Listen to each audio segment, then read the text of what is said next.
Hi guys, welcome to this module on Microsoft Project. What we're going to do today is look at some of the other views that you can get from the view bar or the menus. And the first one we're going to look at is the network diagram. So I'm going to click on the network diagram and there you see it. I can just zoom that down a little bit so you can see the whole thing. Now these are preset tables that you can use. You can select different tables to show different information on this network diagram, but you can also create your own table, which is what I want to do now. So I'm just going to double click on the white area. Now you can see the different types of box that you can select. In my example, most of these are critical, so I'm going to leave it on critical, but just to show you how this works, you have different data templates to select from that are preloaded. So that's the cost one, and then you can see the other ones there. And if I put that back to standard, you've also got the ability to create your own template, which is what I want to do there through this option, more templates. I'm going to click on new, and I'm going to just call this Steve. Now you can change the cell layout if you want. I'm just going to put this to I'll leave it on 3 rows, but put it to 2 columns. Click OK to that. So first one I'm going to type is name for the task name, and you get a preview at the top there. Then I want percentage complete and actual cost. So that's what I would like for this particular template. That's okay if I click OK to that. Click OK, close that box, and then apply that table from this drop down. You should see my name, and then that is shown in the preview box. If I click OK to that, that will then be applied to the relevant boxes. I would also need to select the same table for the milestone markers, but basically that is how you create your own table. Now the benefit of this network diagram is that it's not restricted by the timeline, which the Gantt chart is always restricted by this timeline scale. When you select the network option, you could print this off, and it is not restricted by the timeline, and also it's displayed as a flowchart, so some people find it a lot easier to follow. So that was the network diagram. The next one I want to look at, coming down this left hand side, is the task usage sheet. So there's a task usage sheet, or the view. Now what you have in this view is a list of all the tasks. There's install software room 1, can widen that, and then the resources allocated to that task and so on. And on the right hand side you have the allocation in terms of work hours for the people, and then quantities for the material resources. And if I right click on this right hand side, I can actually see that there are other options I could select. For example, actual work. This then grows if I keep clicking that, cumulative work, and so on and so on. And if I go to the format tab at the top, you can see there is another option there that I could use to activate those features. Now I find if you put too many things on the right hand side, it gets very difficult to look at. But what you do get in this view is the ability to double click on either the task or the resource, and if I just double click on the task, it does give you task information. If I double click on the resource, it doesn't give you resource information in this particular view, it gives you assignment information. So you can see there that this is the assignment information for Anne, and on this particular task she's doing 8 hours. And then you have this feature here called work contour, where it says flat, and then there you have a series of options there for different work contours. These are really used for when you're doing project planning and you're not quite sure of what the loading would be for a resource, but you've got some sort of historical data or data from other sources that you can use. And for example, a backloaded resource would, maybe a project manager doesn't do much during the initial planning phase of a project and then has a lot of work to do towards it. end of the project, or vice versa. That one front loaded, does a lot of work to get it going, doesn't actually do much on the project, and then so on and so on. You've got different options there.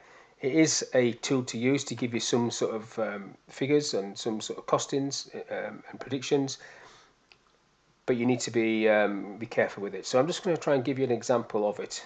Just cancel that off for a minute. If I go onto the Gantt chart and just create a task A, say it's a 10-day task. If I assign, who can I assign to this? And I'll assign Anne to it. Doesn't matter about them being over allocated. Okay, wrong column, my fault. And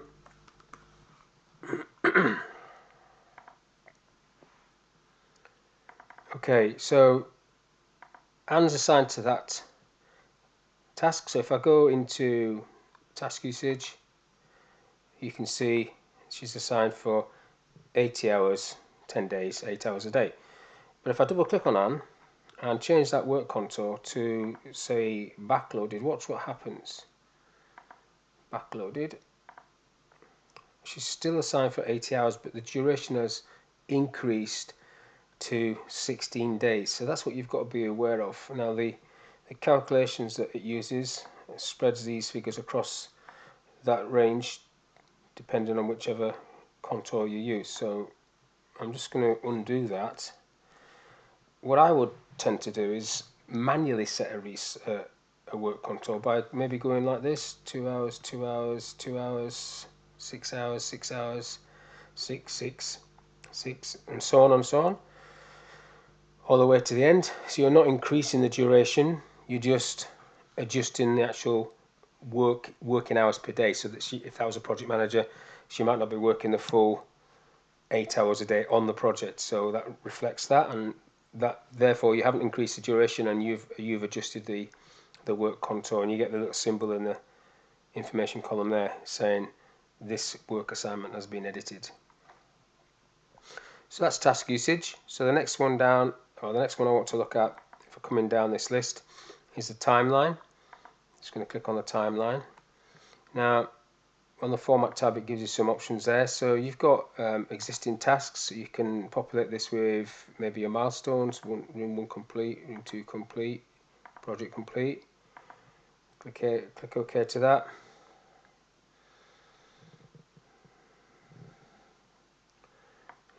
They're all sitting on top of each other at the minute. So let's just go and change some of these dates. 15th, 15th, they all finish on the same date.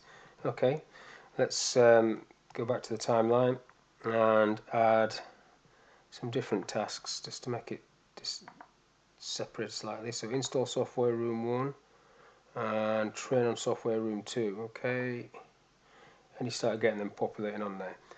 Now you've also got this the ability to add another time bar. So I'll put that on, and then on the second one, this is going from the 13th to the 24th. So if I click on that and just change that date range to this, say just from the 13th, I keep it on that, just that week, 13th to the 17th. Okay, so that now becomes a smaller timeline, and again you can add tasks on there. Maybe that one fits on there, does it?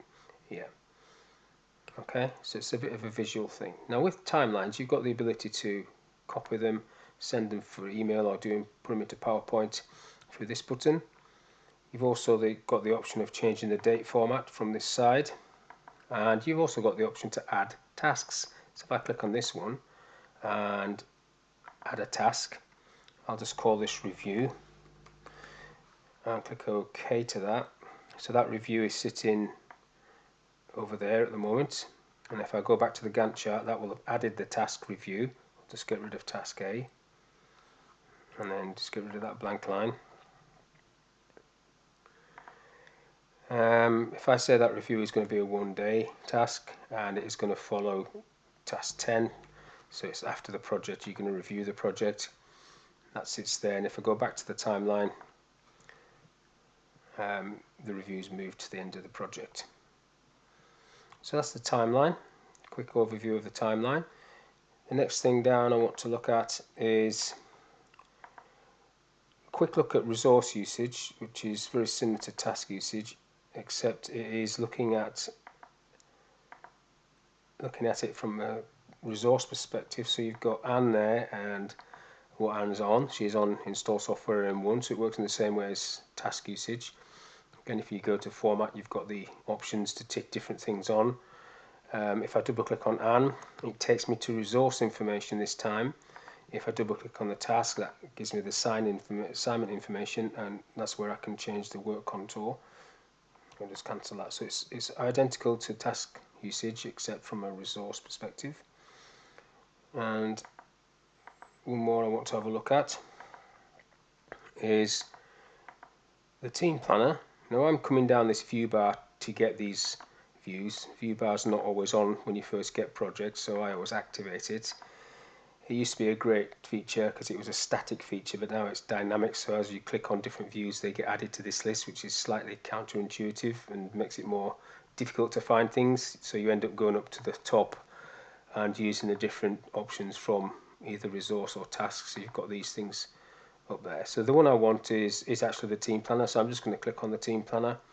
So this gives you a very visual indicator of where your people are and what they're doing, and it's a very simple way of allocating a task to a person. It's not great to allocate tasks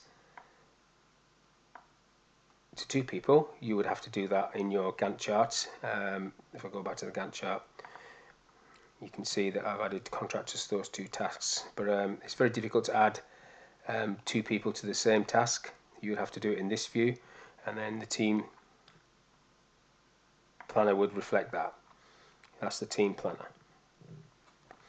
Now there's an option there to do more views, and you can also do more views from the top. If I click on view, and then you've got other views and more views. In more views you are able to create your own view, but first of all you can see that there are quite a few other ones preloaded that you can use. But just so you can see how this works, I'm going to create a new view. I'm going to have a combination view, which means it's a split screen. Clicking OK to that, I'll just call it my name, and I will have the Gantt chart on the top. In fact, I'll have the detailed Gantt chart on the top, and then I will have the resource graph at the bottom. Then I'll click OK to that, and then I can apply. In fact, let me just edit that again. Did I tick? Yes, I did. Show in the menu, so it appears over this side, and there it is actually. If I click OK to that and then apply, that should split the screen, and then you get the resource graph at the bottom and the detailed Gantt at the top. So at the moment I can't see anything, so I'll just scroll to task, so it brings things into view. So I'm on the paper resource for install software room 1, but if I scroll back, in this case I should go back through the different resources, and if anybody was over allocated it would show me on this side, it would show in red. At the moment nobody is over allocated, so that's okay. And if I want to remove that view, that split, I can just go back to view and details, take that off. But I've quickly got the ability by clicking Steve there to bring that back. So it's something you would probably do when you're planning your project or allocating resources in your project, so you can see what's going off, and then maybe take it off after that and get back to whatever you find easiest to use. It's all dependent, I think, by the size of the screen you're using. If you're on a laptop, sometimes it's quite difficult to have split screens, but if you've got a large monitor, that's fine. Now that's the end of this module, guys. Hopefully you enjoyed that, and I'll see you soon.